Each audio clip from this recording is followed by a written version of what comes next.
Sarcoma awareness steps. July bone and sarcoma awareness నెల అయినందువలన KIMS Begumpet oncology department and bone institute వాళ్ళు కలిసి ఒక అవేర్నెస్ ప్రోగ్రామ్ చేశారు.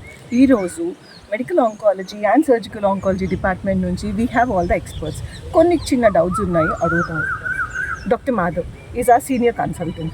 Sir, what do you think is the most common cause? What are the most common symptoms of bone and sarcoma cancer? So I think most of our forget patients, your friends also keep coming with these lumps under the skin. Right. I think most of us have these fat balls or lipomas అంటాం కదా. So ప్రతి వాళ్ళు వాళ్ళ consultation అయిపోయిన తర్వాత పక్కన వాళ్ళు sir ఇది క్యాన్సర్ అంటారు. సో అలాంటి లంప్స్ ఉన్నప్పుడు కొన్ని లక్షణాలు ఉంటే మాత్రం అది క్యాన్సర్ అయ్యే అవకాశం ఉంది. ఒకటి, ఇంతకుముందు ఉన్నదాంతో కంపేర్ చేస్తే సైజ్ ఎక్కువ అవుతున్నా, లేదా ఇంతకుముందు పెయిన్ లేదు ఇప్పుడు ప్రస్తుతానికి మళ్ళీ పెయిన్ స్టార్ట్ అయినా, లేదా అది జస్ట్ సూపర్ఫిషియల్గా అంటే మనం ఇట్లా అన్న వెంటనే స్లిప్ అవ్వకుండా బాగా డీప్గా ఉన్నా, లేదా మనకి తొడ దగ్గర ఒక స్వెల్లింగ్ లాగా వచ్చి నొప్పి స్టార్ట్ అయ్యి 3 వారాలు దాటి అది ఉన్నా, ఈ లక్షణాలు ఉంటే మాత్రం ఖచ్చితంగా ఇవి సార్కోమాస్ అయ్యే ఛాన్స్ ఉంది. అండ్ సార్కోమా అయ్యి ఉండొచ్చు అనుకున్నప్పుడు మనం రెగ్యులర్గా డాక్టర్ దగ్గరికి వెళ్ళి వాళ్ళు సూది పరీక్ష అట్లాంటివి చేయకూడదు. ఫస్ట్ దాన్ని స్కాన్ చేసి ఫస్ట్ ఎగ్జామిన్ చేసి దాని తర్వాత మాత్రమే బయాప్సీ అవసరమా లేదా అన్నది డాక్టర్ డిసైడ్ అయిన తర్వాత మాత్రమే చేయించుకోవాలి.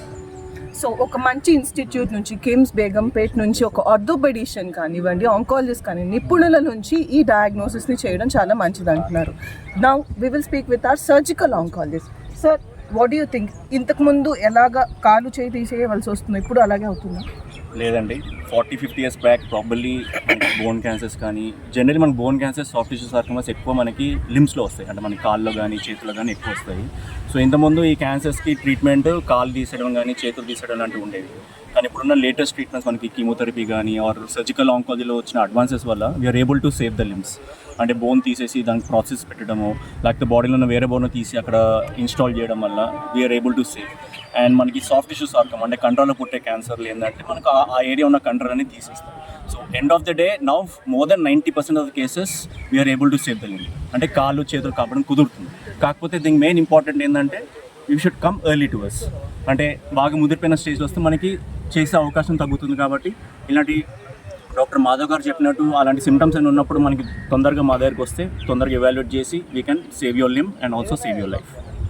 ఓకే, అర్థమైంది కదా. సో సర్జరీ, కీమోథెరపీ, అడ్వాన్స్ స్టేజ్లో వస్తే కొన్ని రకాల వాటికి ఇమ్యూనోథెరపీ అండ్ టీకేఎస్, ఇలాంటి ట్రీట్మెంట్స్ అన్నీ మా దగ్గర అవైలబుల్గా ఉన్నాయి.